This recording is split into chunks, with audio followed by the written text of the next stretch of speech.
Conjugaison, le verbe du jour à l'imparfait avec Mister D. Aujourd'hui, le verbe numéro 2, le verbe être.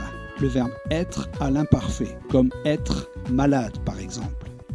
Avec quel mot emploie-t-on l'imparfait? L'imparfait, on le rappelle, c'est du passé. L'imparfait, c'est déjà terminé. C'est l'un des deux temps qu'on a étudié avec le passé composé qui parle du passé. C'est déjà fini. On peut donc utiliser les mots avant, autrefois ou jadis. Ça veut dire il y a très très très longtemps. Hier, avant-hier, le mois dernier, la semaine passée, ou bien il y a quelque temps ou à cette époque-là. Quand est-ce qu'on choisit l'imparfait? Bien, on choisit l'imparfait quand on parle d'une action, quand on fait quelque chose ou d'un état qui dure longtemps ou qui est habituel, mais surtout dans le passé. Exemple, une action qui dure longtemps dans le passé. Autrefois, il travaillait pendant des heures. Autrefois, c'est déjà fini, il travaillait, c'était long. Ou bien un autre exemple, un état qui est habituel dans le passé. Avant, j'étais très souvent malade. C'était mon état. J'étais dans un état de maladie et c'était dans le passé. Très souvent, c'était une habitude, malheureusement. Comment conjugue-t-on le verbe être à l'imparfait? Le verbe être, c'est un verbe sans groupe, qui ne fait partie ni du premier, ni du deuxième, ni du troisième groupe, parce que c'est un des deux auxiliaires, avec l'auxiliaire avoir, c'est les deux auxiliaires de conjugaison. On le conjugue en un seul mot, on dit que c'est un temps simple.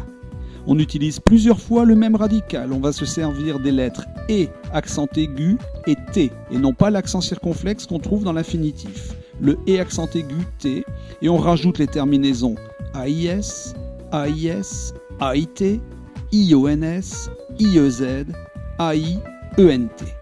Alors observons-le. Vous étiez. Par exemple, vous étiez malade. Vous étiez. Vous, c'est le pronom personnel sujet. Je, tu, il, elle, on. Nous, est, vous, est, il, est, elle, est. Il y a 9 pronoms personnels à retenir. Vous étiez, on fait une liaison, parce que vous se termine par une consonne et étiez commence par une voyelle. Vous étiez radical était et accent aigu lettre T et terminaison IEZ en rouge. Conjuguons-le. Verbe être à l'imparfait, c'est parti.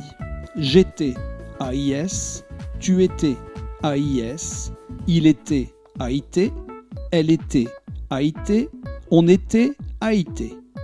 Nous étions IONS, vous étiez IEZ, ils étaient AIENT, elles étaient AIENT. Alors deux remarques. D'abord, il n'y a aucun accent circonflexe dans la conjugaison du verbe être à l'imparfait.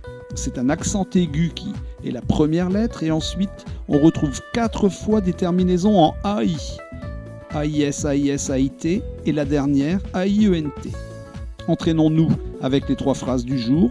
Est-ce que tu étais là la semaine passée? Tu étais AIS. Vous étiez en retard hier matin. Vous étiez IEZ. Avant, au CP, nous étions moins grands. Nous étions IONS. Relisons-le ensemble. Est-ce que tu étais là la semaine passée? Vous étiez en retard hier matin. Avant, au CP, nous étions moins grands. Voilà, c'était le verbe être à l'imparfait. C'est fini pour aujourd'hui. On se retrouve bientôt pour le verbe numéro 3.